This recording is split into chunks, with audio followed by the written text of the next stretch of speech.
పార్టీల వారీగా చూస్తే మహాయుతి కూటమికి సంబంధించి బీజేపీ 125 స్థానాల్లో ముందంజలో ఉండగా శివసేన 55 నియోజకవర్గాల్లో, అజిత్ పవార్ ఎన్సీపీ 35 సీట్లు లీడ్లో ఉంది. అలాగే మహాగఠబంధన్ కూటమికి సంబంధించి కాంగ్రెస్ 22 సీట్లలో లీడ్లో ఉండగా, ఇక ఉద్దవ్ ఠాక్రే పార్టీ 17, శరద్ పవార్ పార్టీ 13 నియోజకవర్గాల్లో మాత్రమే ముందంజలో ఉంది.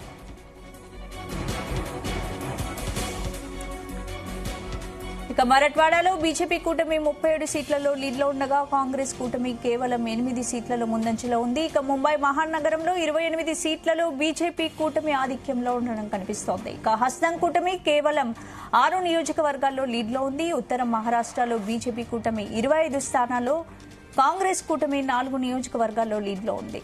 ఇక థానే, కొంకణ్ రీజియన్లో కమలం కూటమి 28 నియోజకవర్గాల్లో దూసుకుపోతుండగా, కాంగ్రెస్ కూటమి 8 సీట్లకే పరిమితమైంది.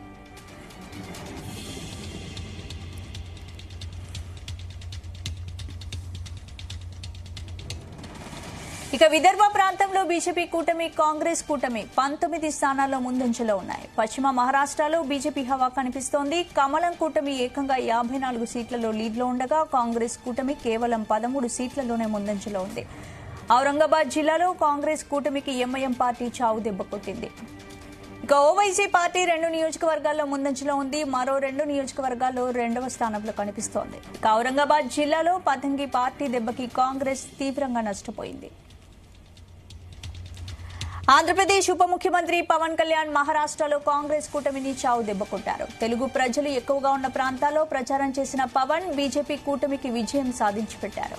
పవన్ ప్రచారం చేసిన నియోజకవర్గాలు కమలం కూటమి దూసుకుపోతోంది.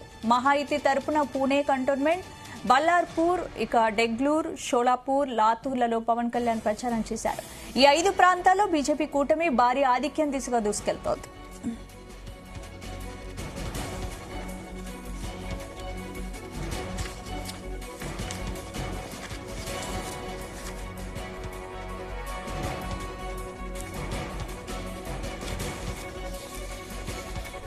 రైట్ కిషోర్ గారు, ఇప్పుడు చూస్తున్నాం మనం పవన్ కళ్యాణ్ ప్రచారం చేసిన ప్లేస్లలో, అన్ని ప్లేస్లలో బీజేపీ దాదాపు విజయం ఖాయం కనిపిస్తుంది. అంటే ఎలా చూడొచ్చు? తెలుగు ప్రజలు ఎక్కువగా కాంగ్రెస్ పై ఆగ్రహం ఉన్నారనుకోవచ్చు అక్కడ? అదే మంచి క్వశ్చన్ అండి. ఎందుకంటే తెలుగు ప్రజలు అందులో సగం మంది అట్లీస్ట్ ఇక్కడ సగం మంది ఏమో కాంగ్రెస్ పాలనలో ఉన్నారు, ఇంకో సగం మంది ఏమో ఇప్పుడు పవన్ కళ్యాణ్ గారు, చంద్రబాబు నాయుడు గారు, ఆఫ్ కోర్స్ ఎన్డీఏ కూటమి బీజేపీ పరిపాలనలో ఇంకో సగం మంది ఉన్నారు. సో ఇప్పుడు వారు వెళ్ళిన ప్రతి చోట గెలుస్తున్నాము అని అంటే ఇవతల వైపు కాంగ్రెస్ మీద ఆగ్రహంతోనూ, అటు అక్కడ పార్టీ అక్కడ పర్ఫార్మెన్స్ మీద పాజిటివ్ గాను ఇక్కడ నెగిటివ్ గాను ఉండడం వల్లనే ఏకపక్షంగా వచ్చాయని చెప్పి ఒక మాట అనుకోవచ్చు. అయితే మీకు ఈసారి ఎలక్షన్లలో బీజేపీ మన ఎన్డీఏ మొత్తం పవన్ కళ్యాణ్ గారితో కలిపి వెళ్ళిన నినాదం ఏంటంటే ఏక్ హైతో సేఫ్ హై అని చెప్పి. అంటే దేశం మొత్తంగా కూడా ఏ విధంగా కూడా మనము విడిపోకుండా ఫైట్ చేస్తే మనం ఆ రిజల్ట్స్ ఈవెన్ ఆంధ్రప్రదేశ్లో చూసాము. వైఎస్ఆర్సీపీ దాదాపు తుడిచిపెట్టుకుపోయింది. అండ్ ఈరోజు దేశం నలుమూలల నుంచి అందరూ, ఎస్పెషల్లీ పవన్ కళ్యాణ్ గారు కూడా ఈ మధ్య మీకు తెలుసు ఇక్కడే కాదు మన రాష్ట్రంలోనే కాదు, అంటే తెలుగు రాష్ట్రాల్లోనే కాదు, ఇటు తమిళనాడుయే కానీ ఇతర ప్రాంతాల్లోనే కానీ వారికి ఎటువంటి ఆదరణ పొందుతున్నారు అనేది మనకు తెలుసు. ఇప్పుడు మహారాష్ట్రలో కూడా ఎన్నికల్లో కూడా అందరూ మన ఎన్డీఏ కూటమిలో, ఎస్పెషల్లీ పవన్ కళ్యాణ్ గారు మన పక్క రాష్ట్రమే చేయబట్టి ఇక్కడ కూడా వారికి ఎంత ఆదరణ వచ్చిందో అనేది మనం ఆ వీడియోలు కూడా చూసాం. సో నేను అనుకోవడము ఈ కన్సాలిడేషన్ ఏదైతే జరిగిందో లాస్ట్ ఎలక్షన్ తర్వాత, ఒక ఏదైతే వచ్చారో ఏంటంటే రెండు విషయాలండి, రెండు సేమ్ థింగ్ కి రిఫర్ చేస్తాయి. అందరం కలిసి ఉంటే అన్న విషయానికే ఏక్ హైతో సేఫ్ హై అని, బటెంగేతో కట్టెంగే అని చెప్పి, విడిపోతే ఓడిపోతాము, కట్ అయిపోతాము అనేది ఒకటి, లేకపోతే అందరం కలిసి ఉంటే సేఫ్ ఉంటాము అనేది ఒకటి.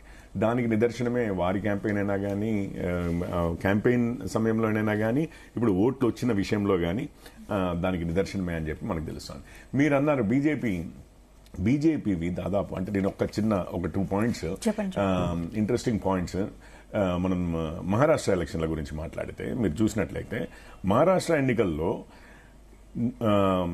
మీకు బీజేపీ పోటీ చేసిన వాటికిను, లేకపోతే వారికి ఫస్ట్ ఆఫ్ ఆల్ బీజేపీకి వచ్చిన ఓట్ల శాతం చూద్దామంటే ఎన్డీఏ కూటమి ఇప్పుడు 52% ఓట్ల శాతం వచ్చింది.